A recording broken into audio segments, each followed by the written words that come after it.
Hello, everyone, and welcome to Celebrating Cinema, a podcast for the love of cinema. I'm your host, Laura Gomans, and I'm here with film critic Hugo Emmertsal. Hey, everybody.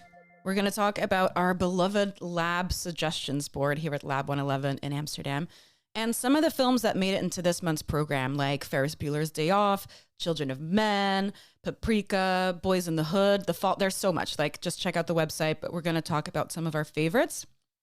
If you want to support the work we do, then you can leave us a review and share with other movie lovers, as it really helps other cinema lovers find us, and that really gives us a sense of purpose.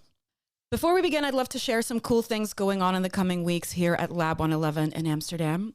On the 17th and 18th of Jan, we have previews of the Oscar contender Chloe Zhao's Hamnet. Looking forward to it. Also check out our matinee program of the amazing icon Jane Fonda, highlighting some of her best work. On the 28th, we have a Fight the Power screening of Goodbye Julia, followed by a panel talk discussing the ongoing genocide in Sudan. Hugo, how are you? What have you been up to? It sounds like a shocking question. How are you? How are you? I mean, I haven't seen you in a minute. Yes, well, Happy New Year. This is the first time Year. we see each other in 2026. I'm doing good. I've been watching a lot of films at home during the wintry weeks. Had a great time. Recently, I saw something great and also was kind of related to work because I saw the new Josh Safdie film, Marty Supreme, with I can't wait to see Timothée it. Chalamet. We keep doing this, and I love that it keeps being Chalamet, and I kind of want him to change his name. He should at some point change his name. Because just it rolls for off me. the tongue, it really does. Exactly.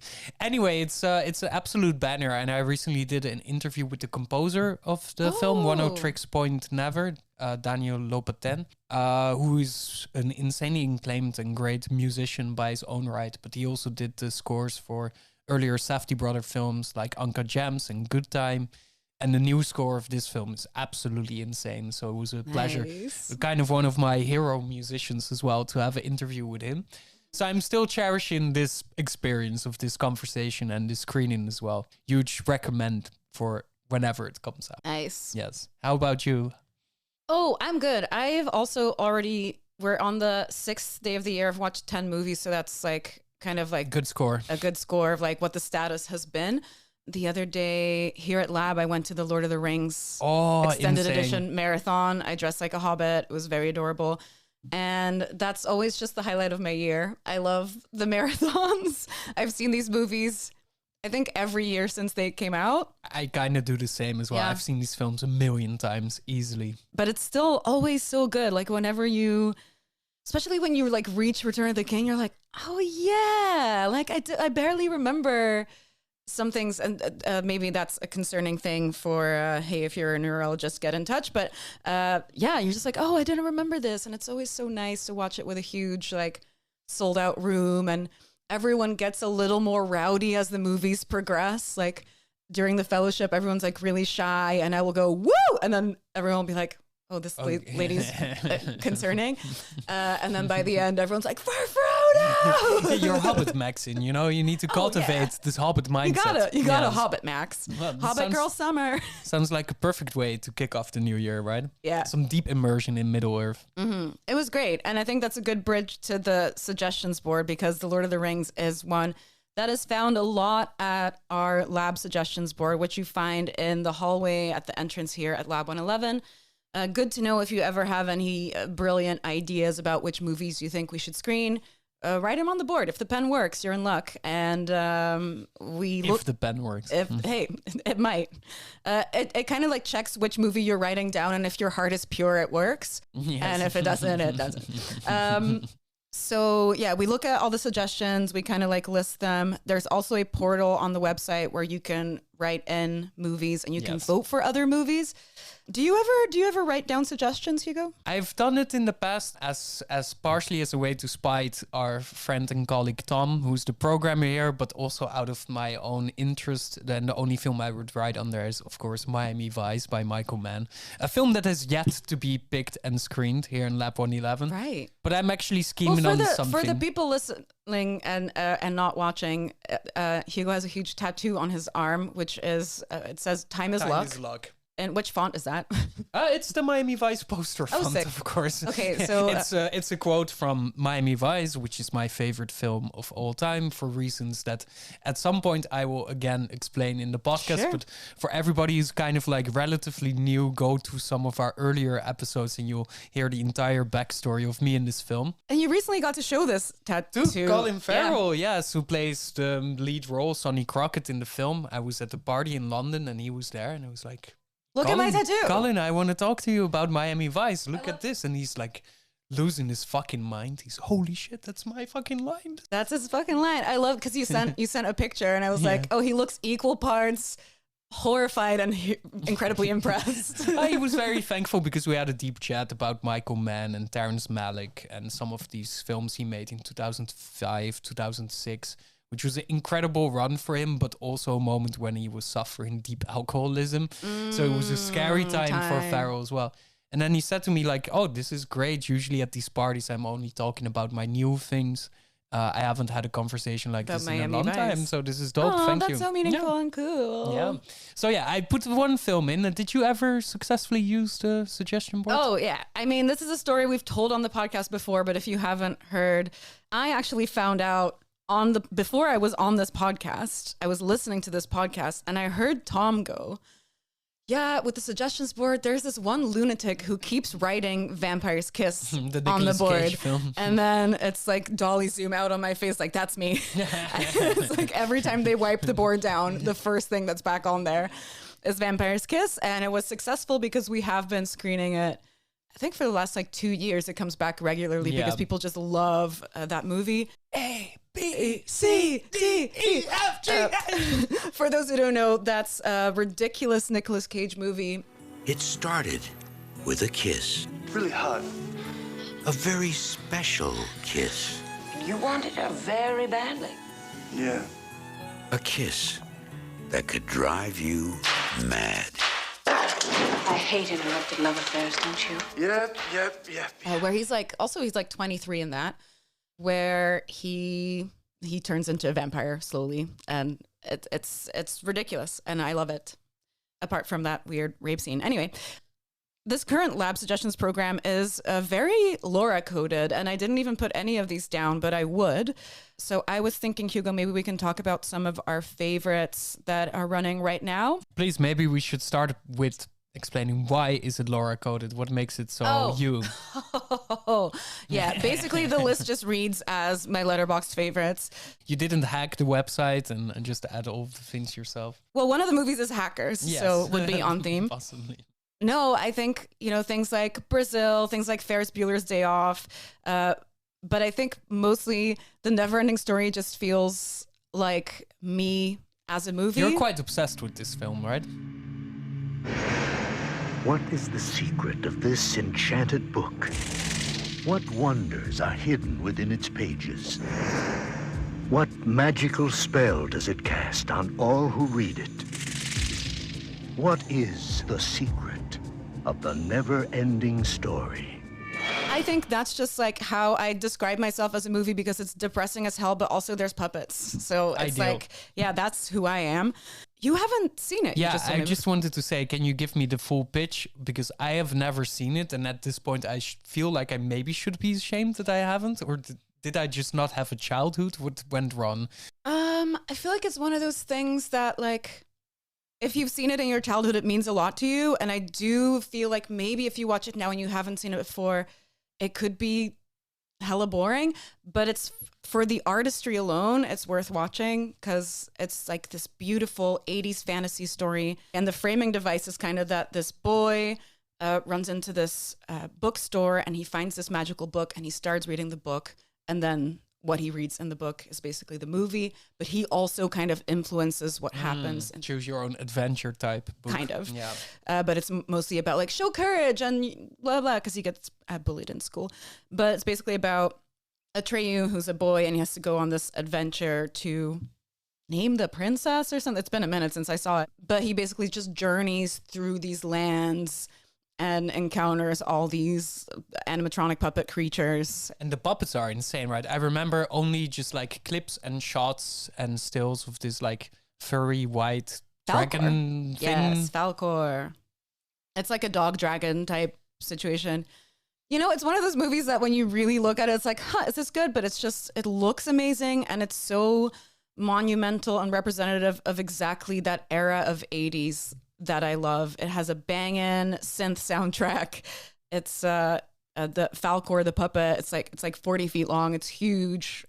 I don't know. I just love. It's just real movie magic. It's just more magic about the movie magic than it is about the plot. It is based on a novel, but then the writer of the novel, Michael Ende, he was really unhappy with how the movie ended up, so he didn't want to really endorse it. And usually this is a good sign. Usually this is a good sign. Stephen King also hated the Kubrick version of The Shining. Right. And I think we all love the Kubrick version of The Shining. That's not a controversial opinion, yes. No. So yeah, that's playing now. I really, really recommend people go see it because it's about like grief and about hope, but it's mostly about fuck-ass puppets is what it is. Ideal. We actually asked our community if they had any of their films suggested, picked for this program. And one of them actually sent a voice note in, so maybe we can take a listen to that. Please. Absolutely. Let's fucking go. I chose the film The NeverEnding Story because it was released in the 1980s and it marked my mother's childhood somehow. For one reason or another, it's a movie we have never been able to see together. So that's why I'm very, very grateful for this opportunity to finally watch it on a movie theater. This movie, it's about imagination, about fantasy, and see it in the big screen is very, very special, especially because of these animatronics, which define an important era. And yeah, watching in the cinema, it means experiencing the way it was released, the way many generations saw it. So without a doubt, I think this movie became really a reference for all the fantasy films that came after it. So yeah, I'm really excited. Thank you very much. Such a sweet. That was from Fanny. That was so nice. Yeah, I totally agree. I think movies like this really shine on the big screen where you can really like be immersed in the world. And yeah, it does mean a lot to see it with your loved ones or people that you experience childhood with. And that's exactly what the suggestions board should be for. Yes. So that we can all watch our favorite films together. Speaking of childhood and children. The perfect bridge. Yeah, well, one of the films that really struck with me that's on this list is Alfonso Cuarón's Children of Men. I can't really remember when I last had any hope. And I certainly can't remember when anyone else did either. Because really, since women stopped being able to have babies, what's left to hope for?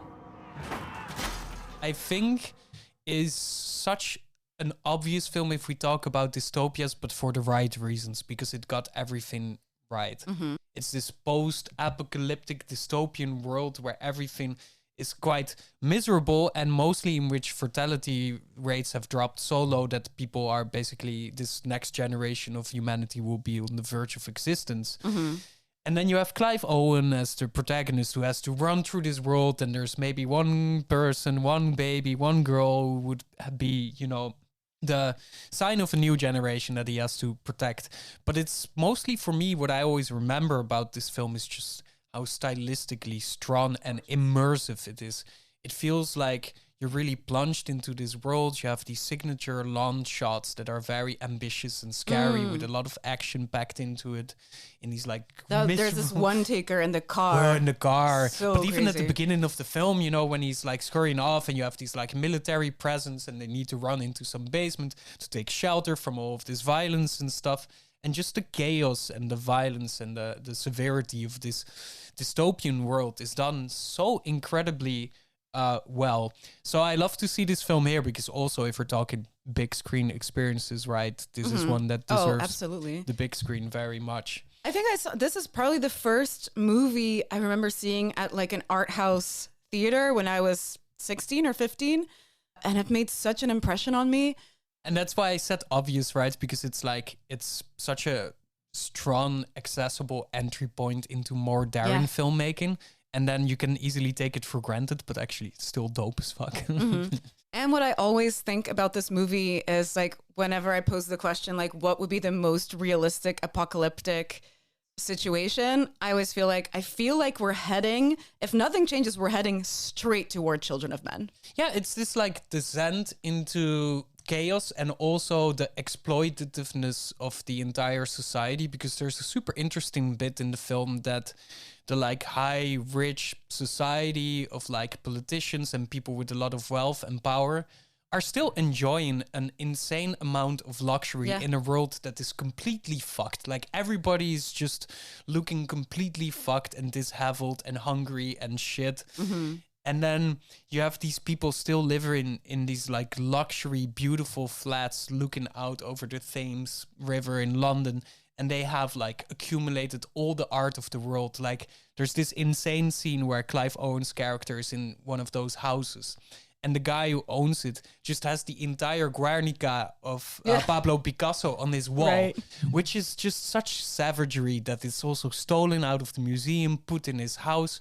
So the film asks a very big question, I would say, is what is the value of things in this life, right? In this world. And then, of course, a new generation, babies being the most valuable, but then also all of these other tiny things and how inflated or deflated the value of things have become. In that sense, it's a very current film. And last year I had an interview with Alfonso Cuarón because he was like the main guest at the Locarno Film Festival. He received the honorary award. And I was also talking about this film a lot. And for him, it was this huge moment to prove himself as well, really, as he's a Mexican director who has a big political consciousness, suddenly working in Hollywood. Never forget that before this, he made the third Harry Potter film, The Prisoner of Azkaban, which is still one of the best Harry Potter films because it's made by an insane director. But we talked a lot about the timelessness of this film, and that he said, yeah, we worked so hard on getting the story right down to its basic universalities, what it means. And he said, I'm shocked how relevant it still is. It feels like a film could be made 20 years later. It's insane. So I'm very happy to see this here. It's grim, but very inspiring and immersive start of the year, I would say. Again, great segue. Talking about whatever you just said. A grim start of the year. I think there's another movie you wanted to talk about. Oh, yes. There's one that I think we, especially on this day, are obliged to talk about, because one of the suggestions that made the pick is Béla Tarr's 2000s film Werkmeister Harmonies, also known in Hungarian as Werkmeister Harmoniak. Why today this is important? Because we are recording this episode and we just heard an hour ago about the passing of its director, the Hungarian filmmaker Béla Tarr, who died at the age of 70, leaving behind not a lot of films, but all of the films are widely renowned and celebrated in, let's say, the more hardcore, cinephile, purist audiences for the undaring miserabilism and slowness, but also the surprising forms of beauty that manifest in these super dense, intense, gorgeous, but also very scary films of Béla Tarr. So, I mean, makes all the more sense to name at least Werkmeister Harmoniak. Can you tell me a little bit about this movie? Because I haven't seen it. So the script of the film is quite minimal, but it is based on a book by Laszlo Krasznahorkai, who last year was the recipient of the Nobel Prize for Literature. He's a Hungarian, very influential postmodern author, one of the greatest writing, living, working novelists from Europe that we have now. The story is very simple. It's like often with Béla Tarr and Krasznahorkai when they work together. Basically, a tiny community somewhere in Hungary. Everything is miserable. Everything seems very specific, but also kind of out of whack and out of place. It's just this general niche, obscure place somewhere in Hungary. And the circus arrives. But the circus is not the classic, hey, clowns and acrobats. Like, one of the big pieces is the carcass of a huge whale that is being put in the center of the town, of the village. Wow. There's a mysterious prince who might be a rebel or a political, let's say, dissident, or somebody at least who can rile up the population. Things happen, but never is really explained why things happen. But unrest grows, and our protagonist gets kind of like sucked into the mystery, or maybe just kind of like the shifting of the tide that is happening in this place. It's a very obscure comment about totalitarian systems, about rise of fascist populist movements, but it's done never as a political pamphlet. It's more about how scary the existential human experience is, how lonely, dangerous, cold, isolated, all of these things. The films are macabre and very bitter, but they're so gorgeously shot. And it's like, yeah, I don't know. Every time I watch a Tar, you're just a bit silent afterwards. Like, holy shit, that's insane. I'd love to see this because I always I've never seen a Bela Tar movie. And I always, the whole thing with you and me, Hugo, is always like, oh, we have a very opposite taste in movies. And whenever I think of you, it's like, well, Hugo likes kind of like the Bela Tar stuff. And like, I've just never even dipped into that. So I'm really excited now that it's playing here that I have a chance to honestly, sit. for everybody who's ever thought about this kind of guide, Bela Tar, the icon of slow cinema, is it maybe too much for me? Maybe it's too slow. Maybe it's boring. Of course, you have a film like Satan's Tango of him, which is a 7-hour film, right? And then it's maybe a bit much. But Werkmeister Harmonic is the perfect entry point into Gateway his films. drug. It's only a bit more than 2 hours. It goes by very fast. It's super immersive. It's gorgeously shot.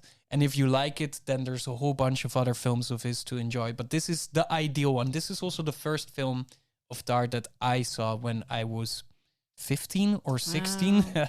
And then I was like, okay, let's fucking go. I love this shit. Look at us going back to our roots. Yes, love exactly. So yes, RIP to a legend and a real one, Bela Tar. I've met him a couple of times. He's a good chap, a good lad, and made some unforgettable, huge classics. So go watch this as well. So after Tar, is there one more film, Laura, that you would like to highlight from the suggestions board picks? Yes. So there's so many films in here it's a bit daunting, that I love. It's like, oh my God, I think right after we record this, I'm probably going to go see Brazil if I make it in time.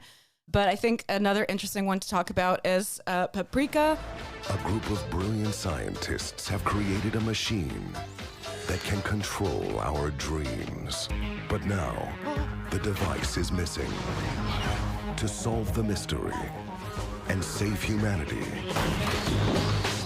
she must stop the dream terrorists from altering our minds. From 2006, which is an amazing anime during which the entire time you go, oh, that's where Christopher Nolan thought of Inception. Yeah, we love good homages, quote unquote, right? Yes. It's basically, if I remember correctly, it's this device that allows people to enter other people's dreams, and then you just go like further and further and further into these dream worlds. And there's a girl and her alter ego Paprika must stop the collapse of all of these worlds, and like it's quite complicated. And when I saw it, I think it was in COVID, and I was smoking a lot of ganja and COVID, so I don't like. So it also my experience of it is very dreamlike, where I'm like, I remember all these like shards of it, but I can't fully put it together. But I know I had a great time and it looks gorgeous. So yeah, Inception is stealing a lot from it. And Inception is the kind of film that wants to explain everything like step by step. Right. Yeah, no, you need to go in this dream and then that happens and then this happens with time, right? We've discussed Nolan a lot on this podcast, and most of us are not the biggest fans. With Paprika and with these kind of like Japanese high concept sci-fi anime films, I love like Ghost in the Shell and stuff have it as well, that things are taken more on face value. This is the role, this is the things, this is how it works, and then you just go. So there's way less explaining and way more vibes. Yeah. And the vibes are heavy. They're off the charts, right? They're off the charts. Yes. And I also think if you're gonna make a movie about dreams, Christopher Nolan, why doesn't it look interesting? Like, dreams look weird, and there's unlimited possibilities of what you can do when you portray like what a dream looks like. Yes. And I think this movie just takes that to the max. It's like cities overrun with like colorful cartoon characters. And it's like, that's what a dream could look like. Just max out on how fun it could look. Yeah, and I really like that in Lab there's a lot of like real high quality Japanese anime films playing, because they are also, I think, real art and really deserve the big screen experience, because so many people have just only seen these films, you know, through online or like the MTV generation of when you had these Daily Motion, but when you could find some of them on DVD in your video rental store back in the day. And then now to have them in the cinema, and a film like Paprika is just so gorgeous. Yeah. It's really something to behold. So this is also, to be honest, excellent entry point into high concept Japanese sci-fi anime, which is a surprisingly strong genre historically. And people love it because the top shout at the Lab Suggestions website now is still Akira. I remember seeing Akira actually here, but that was way long ago because that's when we had the old chairs. So I don't even know how long ago that was. I remember because my back still hurts from that. But the thing with these movies, and it goes for every Lab Suggestion, is that yes, obviously we'd love to screen every single thing people shout out. It's just that we then have to go to distributors and try to get the rights, and sometimes that is unfortunately just really difficult. Yeah, for instance, the second highest is Memories of Murder by Bong Joon-ho, which is an amazing film, but is very, very difficult to get the rights of, like, internationally, and it's been this way already for a long time. Which doesn't mean that the programmers in Lab don't try, because they try quite constantly to get some of these films to come. It's just hard or expensive or like complicated, etc. It's a whole wide world out there of film licensing and stuff. Yeah. But the fact that we already have these banners right now playing really warms my heart at the beginning of the year. Now we cast our eyes to the future. What are some things? Well, you already shouted out Miami Vice. I have a bunch of movies that I'm still dying to screen here, either as part of Celebrating Cinema Film Club, or if not, I will, again, grab that little white marker and keep writing these on the board.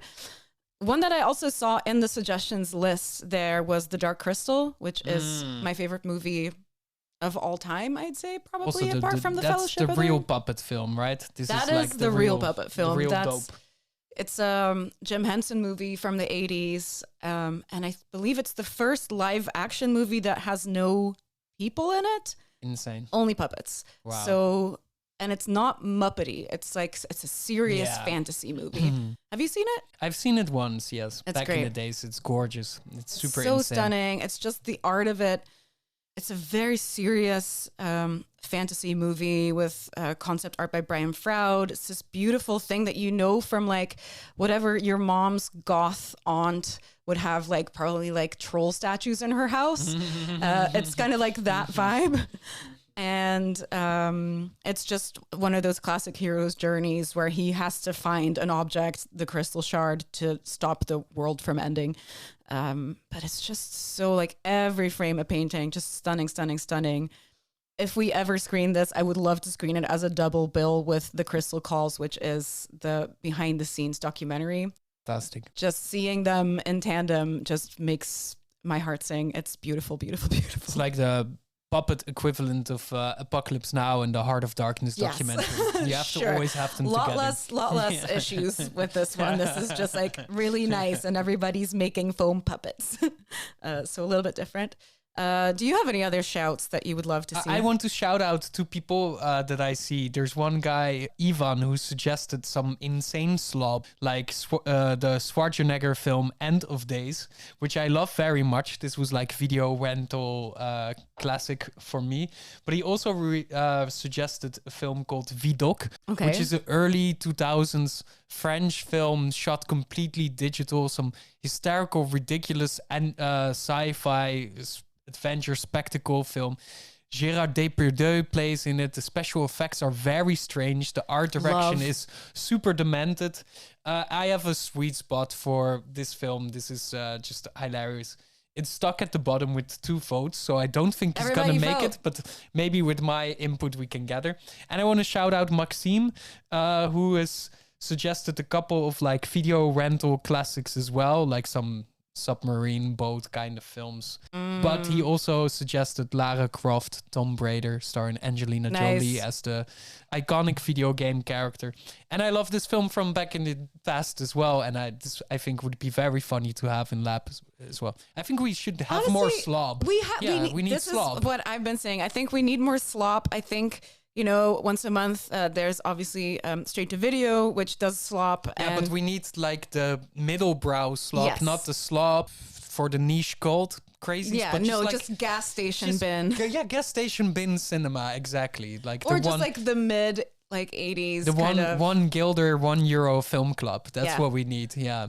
Nice. Yeah, so I'll be keeping an eye out on these lads and their suggestions. But I think we can cook some stew with this kind of films. Oh, absolutely. There's also one more that I keep wanting to shout out because I kind of just want to see if people are down for it. Because every time I mention this in my social circles, everyone's like, I would go to that. Hot Rod. Hot Rod, nice. Hot Rod, a solid like 30% on Rotten Tomatoes. Also the best movie ever made. So let us know if you'd be interested in. Let me tell you, Rotten Tomatoes and IMDb are always lying in these cases. True. Because if somebody like Laura says the best film ever made, never pay attention to Rotten Tomatoes. This is the truth. This is something I do on Letterboxd is like if a movie has like a bad rating, but there's an uptick on the 5 stars. Yeah. That means it's good. Yeah. Then it means it's good bad. Yes. If it's like only 1, 2, 3 stars, then it's clearly bad. Yeah, but you if need it's this like critical vanguard who are reclaiming the film against the Philistines, and that's because a movie can be bad and fun. Like something does not have to be good to be fun. So hopefully we can someday do a program with movies that aren't good but are fun. I want to very briefly say the anecdote that I recently, in the demented Christmas New Year's period, watched Danny Boyle's Yesterday, which is such an awful, demented film, but I was completely fascinated by it. I'm just dropping it because I will come back to this film in the future because I'm quite obsessed. With Ed Sheeran? Yeah, Ed Sheeran is in it. It says enough, I think. I think on this note, we need to stop. Otherwise, we're going to talk about some insane shit. Yeah, we're going to really embarrass ourselves here. Those were our opinions on the lab suggestions. If you want your voice note featured on a future episode, you can talk to us about any new releases coming up, anything that's currently playing at Lab. You can send those to celebratingcinema@lab111.nl. Don't forget to get your tickets to our Lab Suggestions program. You know where to find the tickets. They're in the show notes and otherwise at lab111.nl. Our next episode is about the importance of documentaries, why we watch them, and how they can shape public opinion. If you like this episode, please support us by leaving a review and sharing it with friends. See you next week. This was a Lab 111 production, edited and produced by Elliot Bloom, with music from Hugo Emertzal and artwork from Studio FFF.